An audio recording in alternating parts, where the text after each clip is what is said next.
Recording in progress.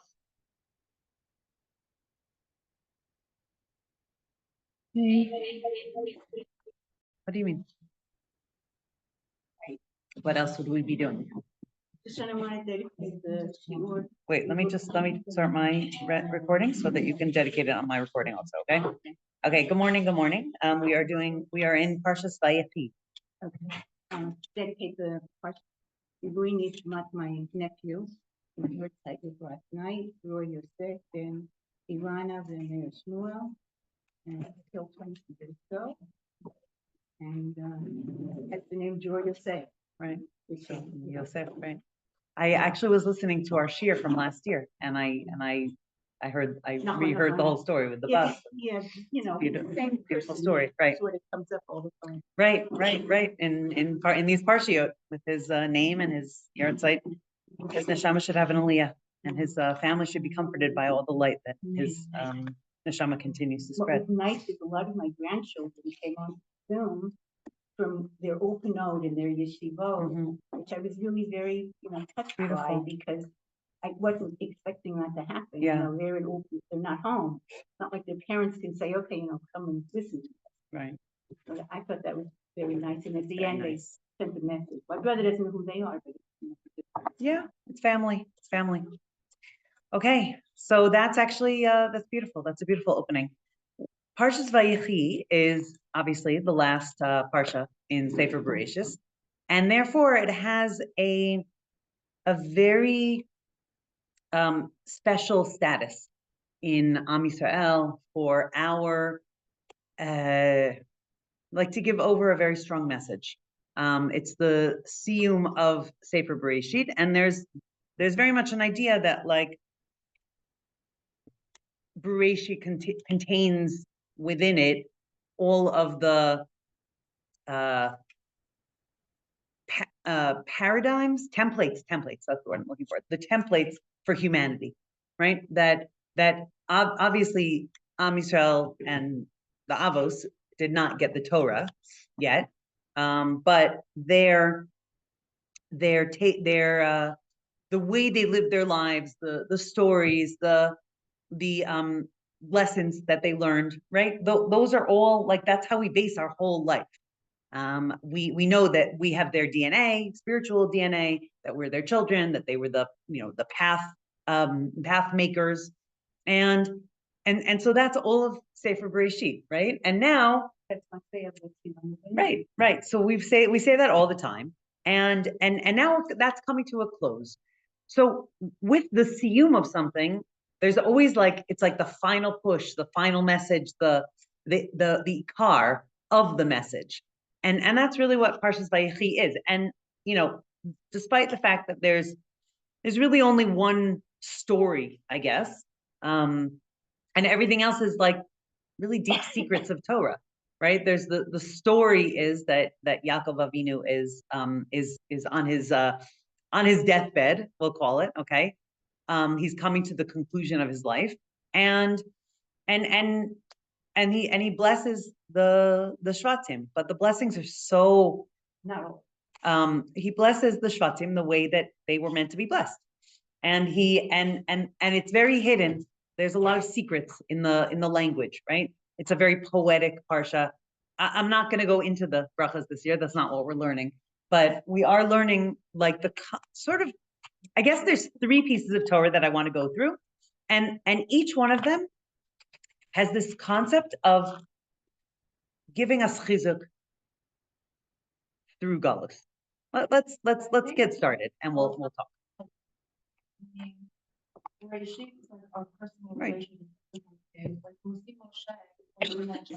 Right. Owning a big barrel. Right. This is family. This is the paradigm for life. And you're right.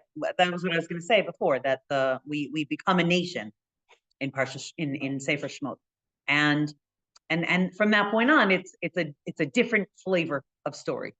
So these are our family stories, and this really sets us up for all of time. Okay, so let's dive in. So it's the end. But it's also continuity, not starting something new. Obviously.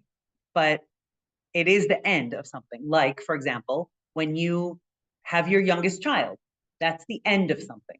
It's also the beginning of something else, but it's the end, it's the completion of this immediate family, right? Everything else from that point on will be like someone getting married, grandchildren, right? But there's a completion, not an end like it ends, but it's like a full picture. And once you have the full picture, all the dynamics are built into that. Okay? And so that's really for us, for all of time, for each individual, for all of Am Yisrael, for the whole world. It's all built into Sefer Bereshit. And with Parshas Vayechi, that comes to its completion. Okay. Vayechi Yaakov be'eretz Mitzrayim shva esrei shana. Okay, source number 1, right? Yaakov lived 17 years in the land of Mitzrayim. Vayehi yemei Yaakov shnei chayav, and the years and the days of Yaakov's life were sheva shanim ve'arba'im u'ma'at shana, 147 years. I don't even know if it's on this or anything. The fact that he lived 17 years in Mitzrayim and Yosef was 17. 17. For sure. Yeah. For sure. There's lots of paper on that. Yeah. Yeah. It's a beautiful parallel. Okay. What does Rashi say? So there's a lot of stuff in this pasuk, okay? Vayechi Yaakov. First of all, let me just say, right, that there's a lot of parshanut on the fact that this is where Yaakov really lived, right? How could it be that he really lived in Mitzrayim, right? And exactly it parallels this concept that like the years of his life were so tumultuous, right? Yaakov faced more challenges than any of the other avos. There was never a quiet day until these 17 years. These 17 years were his moved to Florida and right, I don't know, whatever, moved to Mitzrayim. And it's a little bit bizarre that Davka in Mitzrayim, we have this element for Yaakov Avinu of like that his life becomes peaceful and like good. And it's in Mitzrayim, it's not in Eretz Yisrael. It's not in Eretz Canaan. The only time they were all together. Well, it's not. They were all together before Yosef was taken. Together. But the point is, we find that in Galut, sometimes we're more united than we are. Yeah. It's a very interesting thing. Light that comes out of darkness is brighter than light that's in light. And that's actually, we're going to talk about that a little bit today, but that's actually the whole idea of Gullus is really an important factor in our development as people, as a world, where if Hashem, like we always say this, right?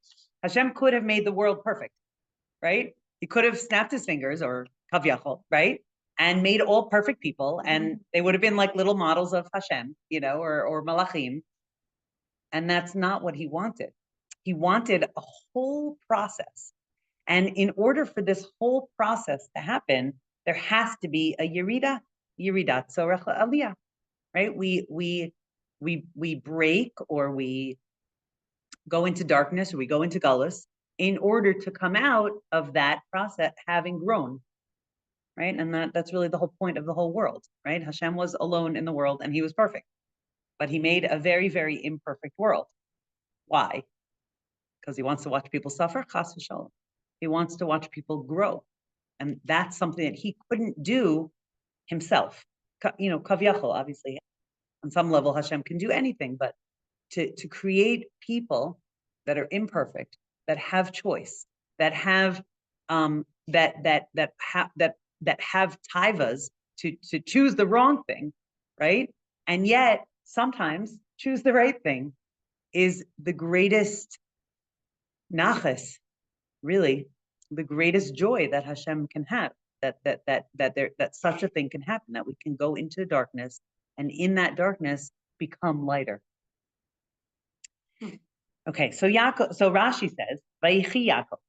Okay, this is a famous concept. Lama parsha zo stuma. Okay, this parsha is called a closed parsha, a parsha stuma. Let me explain. Okay, not everybody knows this. Let me explain. Okay, so if you look in a Torah, in a Sefer Torah, there are rules about writing a Sefer Torah. The chapters are not our Masorah, okay, but the parshiot are our Masorah. So when a Sefer Torah is written, there are certain ways that it's written, spaces that are halachically decreed, right? In order for a Torah to be a kosher Sefer Torah, these spaces have to be followed, have to be on the part of the cloth, part of the way it's written. And usually there's like an open parsha. Basically, the idea is that one parsha will end, and there will be a space, and the parsha will begin at the beginning of the next line.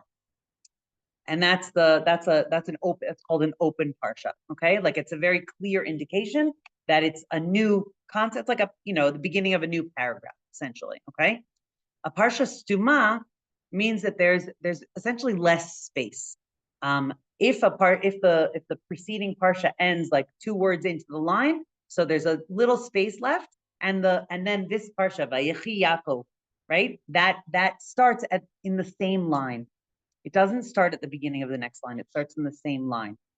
Okay, and that's called a closed parsha. Like there's not as much space given to to the bubble of Parshas Vayechi. It almost is like an immediate continuation of the parsha before it.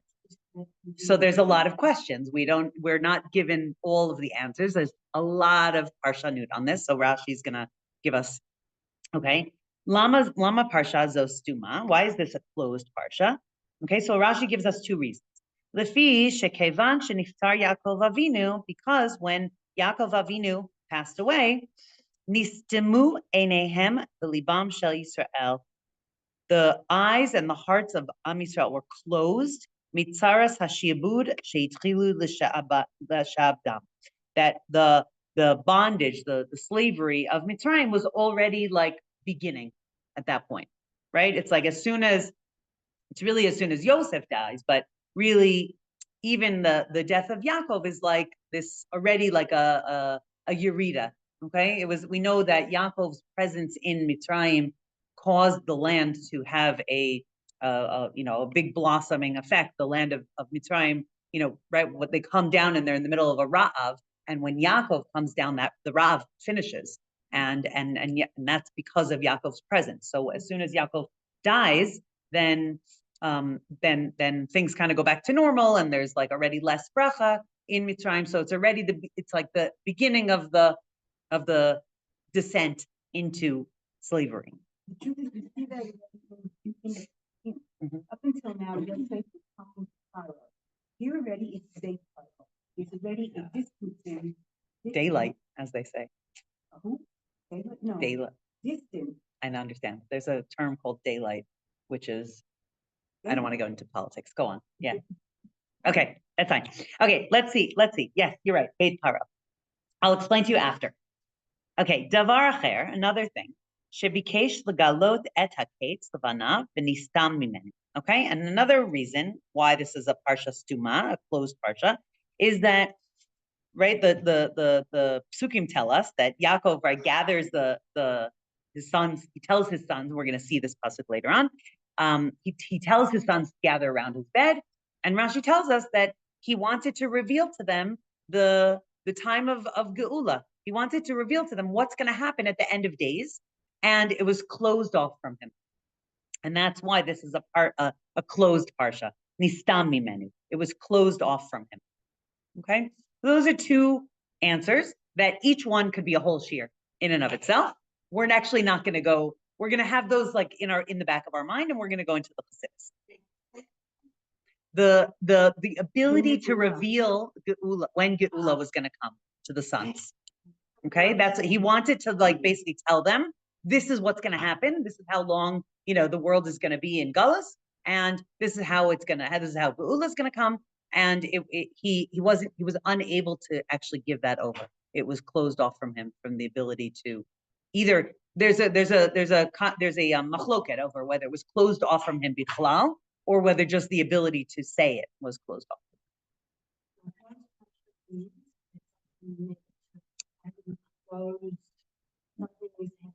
But we don't know necessarily.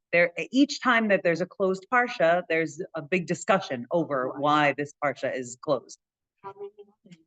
Oh, that's a good question. I don't know. More than one. No. A Sefer Torah has to be written like this, whether it's Sephardi or Ashkenazi Sefer Torah. The klaf itself, there's laws about something being a kosher Sefer Torah, and it has to be like this. Like the Vayhi bin Soharon is a closed section, right? It's its own section in Sefer Bamidbar, and it's well, not in the Sefer Torah. It's closed in the Sefer Torah, meaning it starts on the same line as the right. That's what closed means in a Sefer Torah, right? In a Chumash, it's written. There's all kinds of simanim, but in a Chumash, there's a samech at the before and after a closed parsha, and in a Chumash, there's a pei before and after a regular parsha. Just so, okay, but not in a Sefer Torah. Obviously, we have no extra letters in the Sefer Torah. Okay, so let's go into the Chassidus, and this is going to be like in our background. Okay, Rashi's answers. So we'll keep on bringing them up. Okay, Parsha Zo Stuma. This is the pre-Tzaddik, Reb Tzaddik of Lublin. He was he only passed away in the year 1900, so you could say like more modern, I guess. But he was like a prolific writer. He has many svarim, and a real genius. Yeah. Oh. No, it can't be 370. There aren't 379 parshiot in the Torah. That doesn't make any sense. Well, he says 1,981 in the whole Tanakh. But that just must mean the way a sentence is written or something like that. I don't know what the whole parsha. Okay, parsha zo stuma. V'chazal natnu te'amim mipnei ma parsha zo stuma. Okay, v'kulam divrei emet. So we have many reasons. Chazal give us many reasons why this parsha is stuma, and they're all true. Okay, and that's the beauty of Torah, that they can all be true. They don't, echad lo soter et hasheni, right? It doesn't contradict the other one. They're all true in different dimensional places. And here we go. This is why, right? Okay, and so the Pri Tzaddik is going to, the Reb Tzaddik Kohen of Lublin is going to. V'yesh lomar gam ken ta'am l'stimata. Okay, so he's going to give another reason. Ki be'emet ha'inyan hazeh sheyushlam Yaakov b'kedushato daika davka b'mitzrayim v'lo ba'aretz. Right. So this is like kind of what we were saying, that the concept that Yaakov Avinu's life comes to completion in Mitzrayim and not in Eretz Yisrael.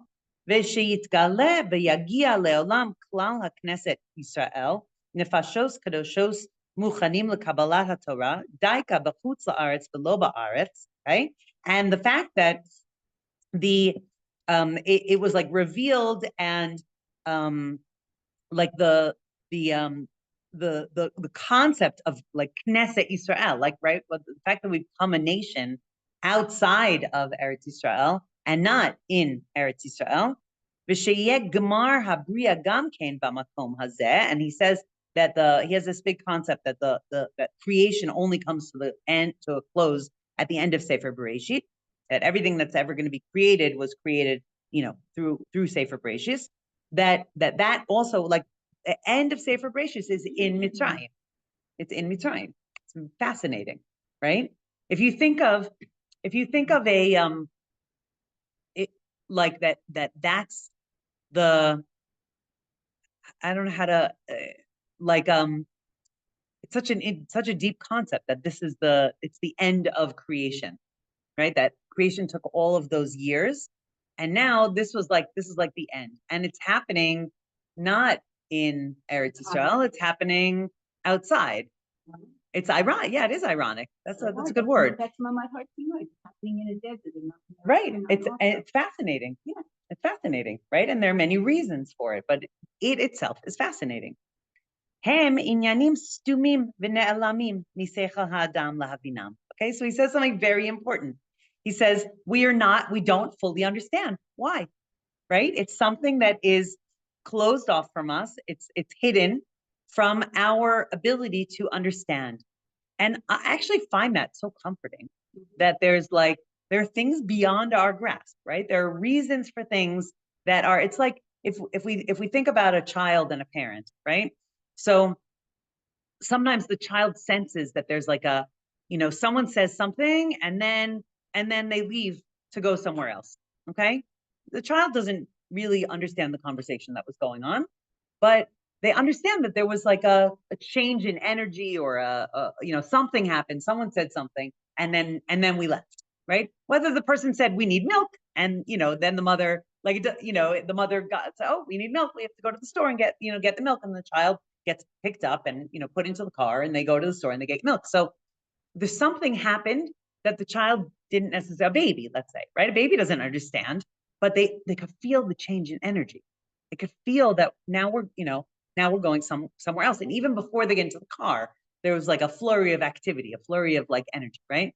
And it's beyond the child's ability to understand what that was, what the conversation was. What do we need? Where do we go?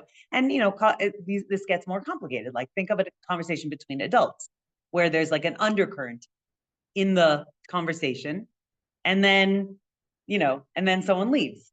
And there was something that was happening there, but we don't always fully understand it. Or someone who's outside of that relationship doesn't necessarily understand, what was happening. Or like, were you ever in a shiur and or a talk or something, and someone in the audience is like close to the person that's speaking, right? And sometimes when the person who's speaking says something, they like catch the eye of the person in the audience, and they both like smile at each other, whatever. And then the person keeps on going with the talk, and you're like, what was that? What was that? Right? I wonder what that was, right? But you're not privy to that information. But I find that's like, it's like such an interesting concept that there's like depth that I don't understand. There's depth that I can, maybe eventually it will be revealed to me, but as of now, it's not yet revealed to me. But it's okay. Right. And I think that's like a training session. It's like there's like an ability to like take that in, that okay, Hashem is doing something here, and I don't understand it, and I don't have to. That's exactly right. I think there's a beauty in that. Of course, there's also a beauty in, in grappling and in trying to understand, but there's also a beauty in at some point saying, I don't have to. I know that there's something else going on here, and it's being controlled by the one who is, smarter than all of us, who made all of us. And that in itself can give me some sense of being held and carried and like security. Yeah, Emunah, in other words.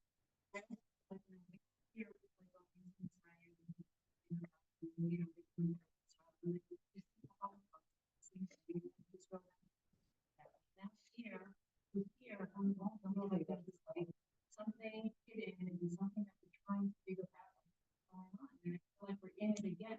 Yeah. Right. I agree with you.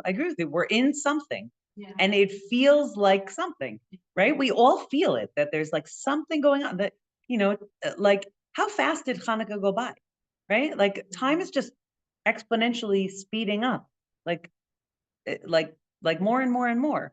And there's more and more also very bizarre things happening. I mean, my husband was saying it's such a, I mean, many people commented that like, there was Hezbollah and, and then really there wasn't, right? Or, like Kilu, it's mostly dismantled, right? And then like Syria was just like, that wasn't even us. That was, that was them. Like it just, fell apart. But who are we being bothered by? The Houthis, like the Houthim, who are these Houthis? Like, what is their beef with us? We're not, we're not connected to them at all. And my husband was saying, like, it's such a crazy thing that for months and months and months, years, in fact, there were rockets that actually like there were sirens in certain locations all the time, right? And here, Baruch Hashem, we haven't had so many sirens, but this like pieces of shrapnel from the Houthim caused like sirens to go off in like the whole country, right? And it's not even a rocket; it's the shrapnel from the rocket, which I mean, obviously can be very big and very dangerous, but think about that, like. I just find like it's bizarre. It's not the rocket. It's the shrapnel from the rocket. It's not. It's and these pieces of shrapnel are causing the sirens to go off everywhere. And I don't. I just find that like, don't you think that that's bizarre? Literally, literally is a wake up call, right? That it's like the bits, the fragments that are left of Gullus are like the most pogea. I guess that's what I want to say, right? It was like it started out as a rocket. What happened? It got destroyed before it came into Israel's atmosphere, and then there was the shrapnel that set off the sirens everywhere. Right. Mm-hmm. So it's on the news. Okay, so let's keep on going. So he says, okay, they are closed off from our understanding. The Amru, okay, Ma, and this is like from Chazal, okay. Ma hayu hafsakot mishamshot litain revach lemoshe litbonen ben parsha leparsha. Okay, so the classic answer of Chazal of why most parshiot are not stuma. Most parshiot are open, ki'ilu, okay? Like there's a little bit more space between the end of one parsha and the beginning of the next, like a line, okay? You could say like when you go to the next line, you understand it's the beginning of a new parsha, and there's like, let's say you're reading, there's like a half a second there, right? Between one line where your eyes travel to the next line, as opposed to like just staying on the same line, there's less time that it would take you to keep on reading. So weirder. Wait, let me just finish my sentence, okay? That Moshe, that this gave Moshe, like in most parshiot, it gives Moshe a space to think about the parsha, like to think between parsha to parsha. The way when he was writing, right? Let's say the Sifrei Torah that he himself wrote, that it gave him sort of like a breath, let's call it, a breath between parsha to parsha, like, okay, that's the conclusion of one story, one concept, one event, and now we're going to go on to the next one, okay? But between the last parsha, between Vayigash and Vayichi, there's no space for breath, and that's like a very interesting concept. Okay,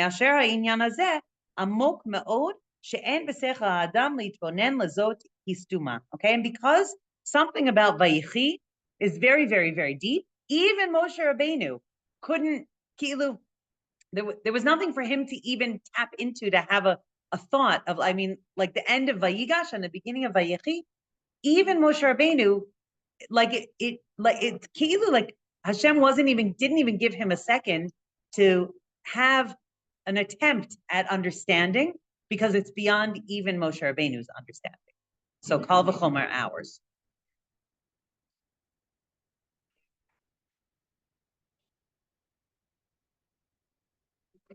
I mean, there's so many deep.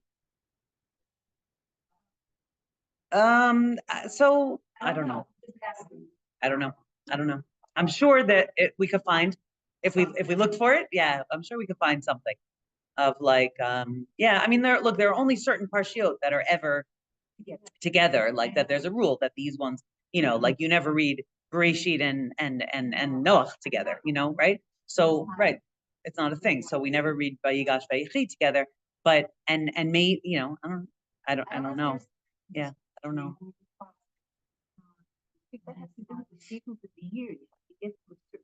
But there's always a pneumius reason, right? So do you still want to say what you're going to say, or is it? No? You stop in the middle of the sentence. You have an aliyah right. in the middle of the sentence.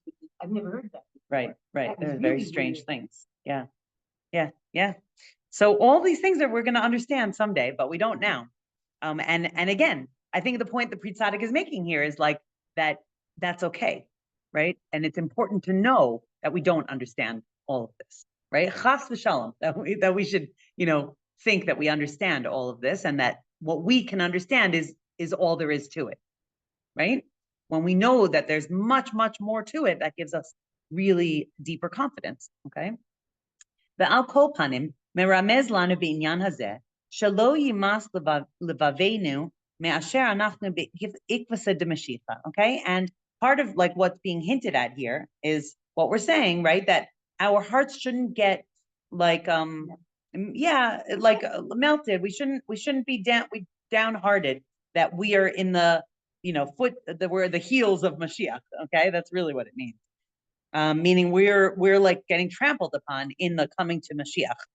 Ubechol dor hanefashot mitkatnim ve'ech niske le'agula, right? This is a concept in Judaism that every door, you read as hadoros, right? Every door, every generation is smaller and smaller, less and less able to understand because we're further and further from Matan Torah. We're further and further from the Avos and the Imaos. So there's a concept like that, if Rambam couldn't bring Mashiach, how can I bring Mashiach, right? If Moshe Rabbeinu, right, he didn't come into Eretz Yisrael because Hashem said, no, that's, it's too soon, right? So he wasn't allowed to do it, okay? But there are many, many people that are much, much greater than us, and they couldn't bring, or they didn't, zoche, they weren't zoche to bring Mashiach. So how could it be that we are when we're like the toenails, right?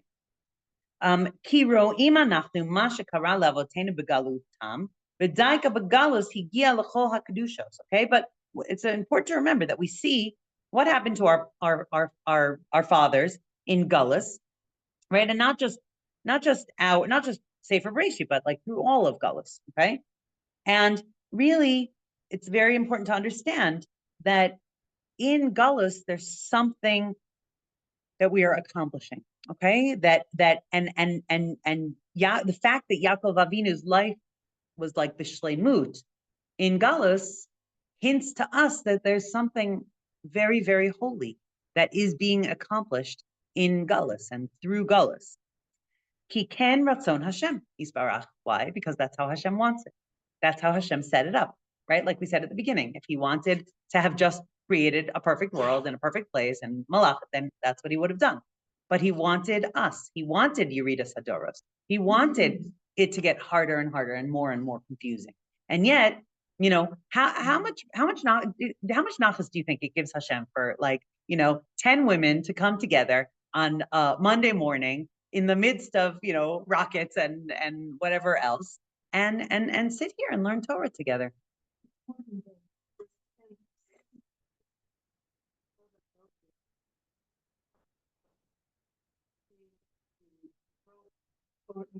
Mm-hmm.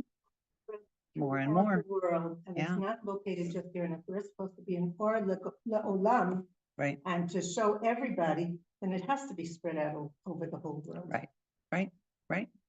And that can only be achieved in Galus, through Galus, right? Because that's by definition what Galus is, right? I mean, we all know. Look, when the Frierdiker Rebbe, the previous Lubavitcher Rebbe, started to send out shluchim to different places, right? People were like aghast, right? And where did he send people to? His shluchim went to like major cities, right? Chicago and Los Angeles and Melbourne, Australia, and the major metropolitans, right? Nowadays, where are people going? They're going to every nook and cranny of the world, and yet, right? I mean, the joke is, right, when they land on the moon, or when they land on Mars, there'll be a Chabad house there, exactly, right? So there's it's everywhere, and that takes time. It takes time for things to develop, and that's Galus. That's what can be accomplished through Galus. This development of Torah seeping into every nook and cranny, to every crevice. V'shamati b'shem harav hakadosh. This is why I brought this piece, this last line. Okay, v'shamati b'shem harav hakadosh miPershischa. Okay, zecher tzadik libracha. The Rav Simcha Bunim of Pershischa. Yes. Okay, she'af shehanefashos mitkatnim b'chol dor. That even though the souls are smaller, right? The abilities are smaller. Mikol makom hanekuda shebalev nithar b'chol dor vador yoter. Okay, but what is happening is that the hearts of each generation become more and more tahor with as time goes by. That there's a nizdakech, right? There's a refining process that's happening. That's what gullus is. Putting a fire under a pot of, silver so that all the junk comes to the surface. And, it keeps on coming to the surface until you have this very pure product that's left. And that's what we see. We're seeing, continuously that the fire is getting hotter, the more and more junk is coming to the surface, right?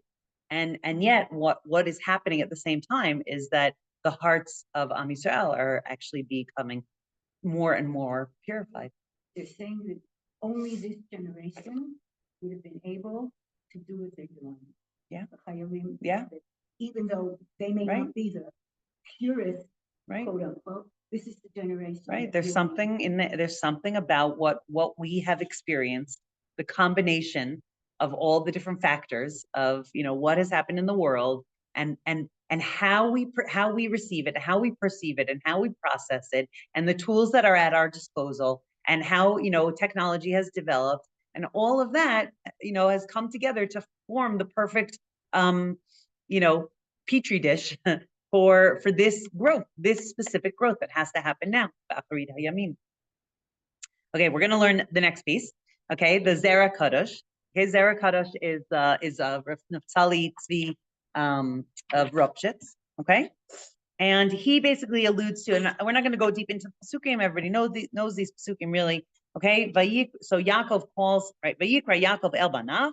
Yaakov calls all his sons. Vayomer, hey asfu, right? Gather together. Ve'agida lachem et asher yikra etchem be'acharit hayamim. Okay, so he mefarash says it.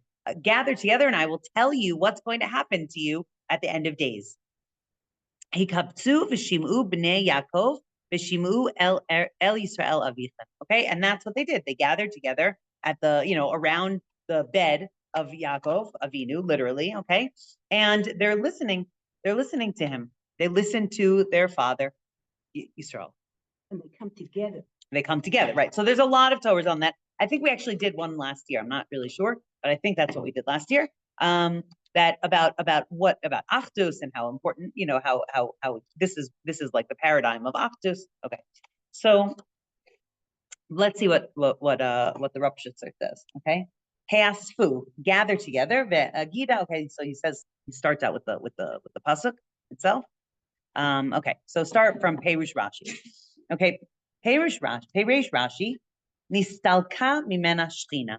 Okay, what happens, right? In addition to what Rashi said at the beginning of the parsha, right? That this parsha is a stuma because nistam, right? Because it was closed off from Yaakov Avinu, the ability to give this over. So he also says, Rashi also says, bikesh legalo. Sorry, I didn't bring this Rashi, but he says bikesh legalo deraketz. Right? He wished to reveal. He requested really from Hashem to reveal to his sons the kates, the end of the exile, and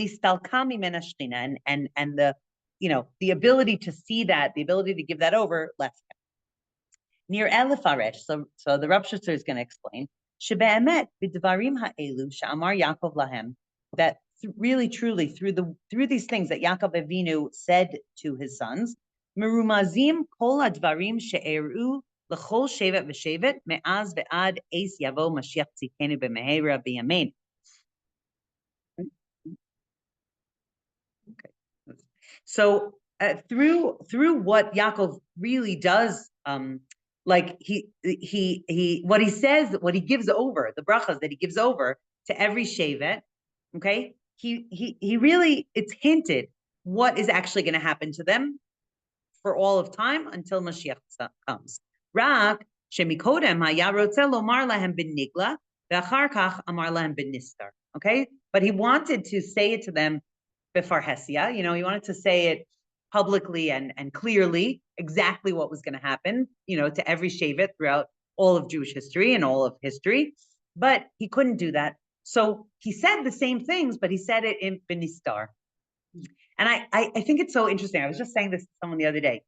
Do you ever, I think we've said this before, right? Do you ever look at your children and you can see in whatever age they are, like a teenager, adult, whatever, that really their whole personality was with them from day one as a baby, right? But we didn't understand it then. We didn't understand what that character trait meant when they were babies. But when we see them develop, right, then we look back and we say, oh, that totally, I could see that the seeds of it were planted there right from the beginning. I see it. But we didn't understand what we were looking at. And that's really what's happening here. Okay. Yaakov wanted to say to them, okay, first this is gonna happen, then that's gonna happen, and then the other thing, and then and then tell them, give them like a whole history book, right? For each Shevet. He couldn't do that. It was closed off from him. So in one line sometimes, right? In a few psukim, he says something, and Be'ezrat Hashem, someday when Mashiach comes, we're gonna go back and we're gonna read those psukim. We're gonna be like, oh, totally. That's exactly what happened. It's here in the psukim, but we don't yet understand. Ve'al derech stom hadvarim v'chatom hasefer. Okay, like it says in Sefer Daniel. Okay, the things are closed and the book is sealed. V'zeu she'amru in Bereishis Rabbah. Bikesh legalot haketz legalot daika. Okay, he really wanted this to be in a revealed way. Hashem said no, essentially, and so it closes. It's like in a closed way. It's in a sealed way, like it's a box that's packed away, like a time capsule, right? And like later on, we're going to open it and we're going to be able to understand. Ube'emet hayazeh chesed me'elohei hachesed she'yistom hadvarim. And really, it was a chesed. It was really a chesed that Hashem did for us, that he closed off these things, the words and the revelation. Ki im hayam megale arichus hagalus kolka v'sivlos hatzaros shesavalnu me'az ve'ad ata. Okay, if we had a book that said how long galus was going to be, thousands of years, and all of the different things. If we had a book that said from 1939 to 1945, this is what's going to happen, what would we have done? In the word, it wouldn't change that it was going to happen, right? People may not have been. But it's Hashem controlling the world. If Hashem wanted people to not have been there, then they wouldn't have been there, right? But if you know that if I found a book that said, this is exactly what's going to happen to you, I mean, how terrifying is that? And you can't change it. You can't change it. This is what's going to happen, and you have to live through it, right? I mean, maybe there would have been a few things where I would have been like, okay, it's going to last X long. Okay, I can make it through that. But what about the other thing that's going to last, much longer than that? That would have been very painful. Haya kashe lahem ma'od lahashvatim. It would have been very hard for them, right? Imagine back then, right? We're not talking about an individual life. We're talking about if Hashem said to us now, chas v'shalom, chas v'chalil, right? Galus is going to be another 2,000 years. Chas v'shalom, right? What will we do? We would just fall on the floor right now in a dead faint, right? And give up. Because that is a long time. It's a really long time. Hayu mitzta'arin me'od. They would have been very, very sad and sorry. V'gam kol hadorot hayu mitzta'arin me'od im hayu yodin zeh. Right? All the generations. Because they would have known that they weren't the generation that was going to merit Mashiach. They were going to live their whole lives and not merit Mashiach. Ma she'en ken ata, which is not true now. Keshelo nigla az. It was not revealed then. Hayu mechakim hadorot b'chol yom v'yom sheyavo. So then every single generation, every single person waited and expected and wanted and, lived with the possibility of. V'chen anu mechakim. We too are waiting and we are living with the possibility of. Af al pi sheitmamea. Mikol makom bevadai yavo b'mehera b'yameinu. Amen. Right? Even though he's delayed, he tarries. Okay? For sure he's going to come right now. Right now. Okay? But that could be because we don't know. Right? And if we knew, then we would not live with that hope every day. We would know. And therefore it would be a lack of possibility. Okay, I want to do the Rebbe's Sikha because it's so beautiful, and it's going to give us a lot of chizuk. Okay, we have 11 minutes to do the Sikha. Okay. Vayamot Yosef ben Mea ve'es. Okay, so many years later. Okay, Yosef now dies. Okay, Vayamat Yosef ben Mea ve'eser shanim at age 110. Vayachantu oto. Right, they embalmed him. That's another shir for another time. V'yisem ba'aron b'mitzrayim. They put him in an aron, right? A coffin, but a closet. But obviously, we use the word aron, and it has many dimensions of meaning. Okay, b'mitzrayim. So what does the Rebbe say? It says b'siyum v'chotam parshas v'yechi Yaakov. Right? This happens at the end of this week's parsha. V'yechi Yaakov. That's the name. That's the name of the parsha. V'yechi, and he lived. Yes. Ne'emar v'yisem ba'aron b'mitzrayim. So that the end of the parsha is, and they put Yosef in this aron in Mitzrayim. Ba'aron b'mitzrayim hayu atzmot Yosef. In this aron in Mitzrayim, okay, in this cabinet in Mitzrayim, okay, were the atzmot of Yosef, right? So literally the bones of Yosef. Kol zman shayu b'nei Yisrael b'Mitzrayim. They were there the entire time while Am Yisrael were in slavery in Mitzrayim. Ubetzeisam Mitzrayim ksiv, and when they left Mitzrayim, it says in Sefer Shmot, Vayikach Moshe et atzmot Yosef imo. Right? Moshe took the bones of Yosef with him. Ki hashbea hishbia et bnei Yisrael lemor, because Yosef made the sons swear that they would pakod yifkod Elokim etchem ve'alitem et atzmotai mizeh itchem. When Hashem remembers you, and He brings you out of, and He takes you out of Mitzrayim, so take up my bones and bring them with you. Commotion Amar besof parasha pasuk whatever.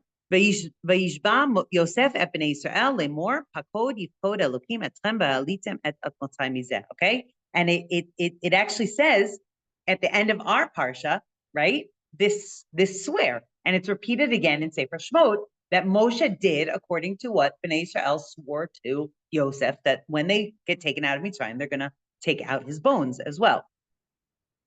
V'yesh lomar, okay, on the second side. V'yesh lomar al derech haremez. So we can say through the hints that are hinted here, she'atzmot Yosef romez al ha'atzmius. Atzmus milashon etzem hadavar de Bnei Israel. Okay, that right? Atzamot or atzmot, literally meaning bones, is the same word as atzmus, like the essence of a person, the self, right? The atzmius, etzem hadavar, the essence of something, of Bnei Israel. Kol Yisrael nikraim shel al shem Yosef. All of Am Yisrael are also called on the name of Yosef. K'moshe ne'amar, like it says in Tehillim, noheg katzon Yosef. We behave like the sheep of Yosef. Right? Many times we're referred to as, as under the name of Yosef also. Okay? He's like the fourth of the Avos, right? Right. V'aperush de v'yisem be'aron b'mitzrayim hu shegam b'ma'amad u'matzav de Mitzrayim. Okay, so he's like playing with the words here. The explanation of, and they put in the Aron in Mitzrayim, is that when you're in a ma'amad and a matzav of mitzarim, right, or Mitzrayim, sheyesh mitzarim liYisrael, right? What is Mitzrayim the lashon of? Tsar, okay, or constriction, okay, narrow, a narrow place, a stuck place, a place where you feel squeezed, where you are suffering. Really, that's what Mitzrayim, right? That's what Mitzrayim was. Hechel v'kolel hametzar de takvo yitzro hara, and this includes the metzar, the constriction of your Yetzer Hara, right? That the Yetzer Hara jumps on us. Nimtza ha'etzem de Bnei Yisrael, like in other the essence of Bnei Yisrael, which we're calling the Atzmus Yosef, the bones of Yosef, b'shleimut ba'aron, that our essence is in this aron. Kamo davar shemunach b'toch aron sagur mikol tzdadim sheshum davar eino yachol lifgo avo. Okay, so he says that the essence of Am Yisrael is like it's being enclosed in this aron, in this like cabinet that's closed from all sides, and it means that nothing can touch it. It means that nothing can touch it. Okay, so what's the concept here?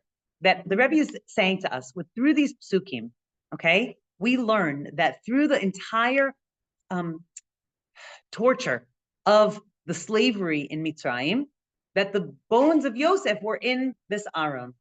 And the inner, the pneumius aspect of that is that in every tsar that we face in our lives, whenever we're in a place of Meitzarim, a place of constriction, we should know that our etzem, our essence, is closed off from that. Meaning, whatever happens to us, our essence, which is what are connected to Hashem, is immune to that, is closed off from that. It doesn't get hurt by that. It doesn't get tarnished by that. It doesn't get lessened by that. We have this light inside of us. That's what the etzem of Am Yisrael is. The essence of Am Yisrael is inside each and every one of us, like a closed aron that is secure and safe and not diminished in any way by the things that happen to us. Wait, hold on, Sarah first. Yes. Before we had the Aron HaKadosh, this was the Aron. Yeah. He actually says that. There's a paragraph that I took out that he says, Arono shel Yosef kashur im Aron habrit. Okay, it's the same word, right? And we use that word in our shuls, right? In the Aron HaKodesh. Yeah, that word has so much meaning in it. It's triggering in a positive way, right? Like when we hear the word Aron, we know it's something holy. Yes, right. That's why Yibin saw Aron. That's exactly right. Yes, us strength to go through Galus, right? It gave them strength when they were literally physically in Mitzrayim, but we know that we also in our own lives every day, b'chol dor vador v'chol yom vayom, tzarich adam lirod et atzmo ki'ilu hu yatzah min Mitzrayim. In every day we see ourselves. We should mechazek ourselves to leave Mitzrayim every single day. Okay, the last little bit. You know what? I'm gonna go down to the bottom paragraph. Chizuk, okay? It's hachizuk d'bnei Yisrael bizman hagalus na'aseh al yidei hachraza vayichi Yaakov. The chizuk, the strength that we get in the time of galus, is through this concept of vayichi Yaakov. She Yaakov Avinu lo meit. Okay, it says that in the Gemara. Chazal say, right, that the very fact that we call this parsha, which is about Yaakov Avinu's Ptira, but it's called Vayichi Yaakov. It's called Vayichi. So they, right, like Chayei Sarah, okay? It's about his life. Yaakov Avinu lo meit. He didn't die in the way that we think of death. Ma zar'o b'chayim, afu b'chayim. Because when his children are alive, so he's also alive. Lomar, hadgashat ma'alato ha'amitit shel kol echad ve'echad miYisrael, zaro shel Yaakov, right?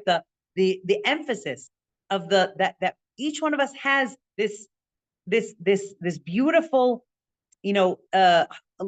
elevated essence inside of us. Mitzad mitziuto she Yisraelhu is from the fact that we are part of Am Yisrael.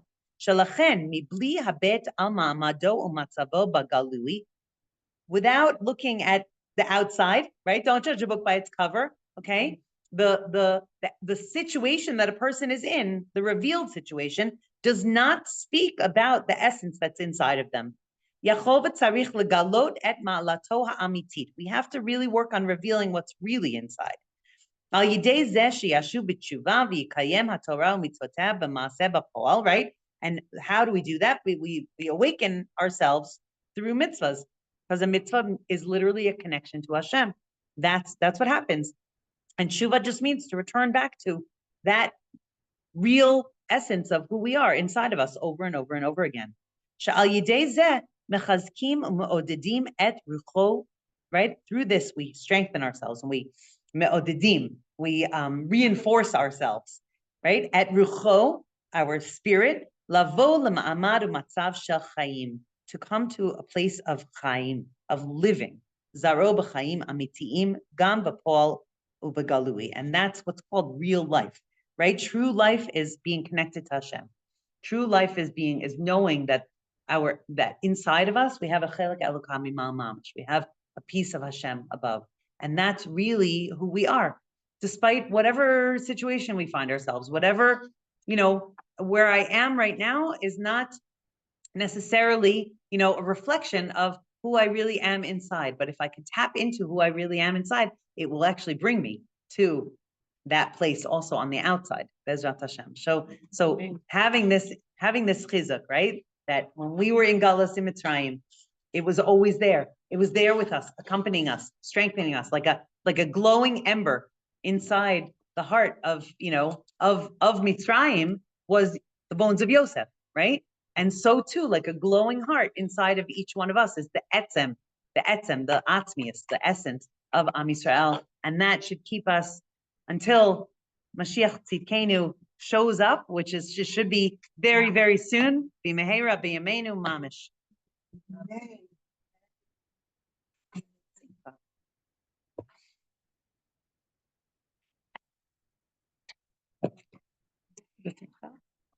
Thank you. Okay, Shavua Tov. Shavua shel chizuk.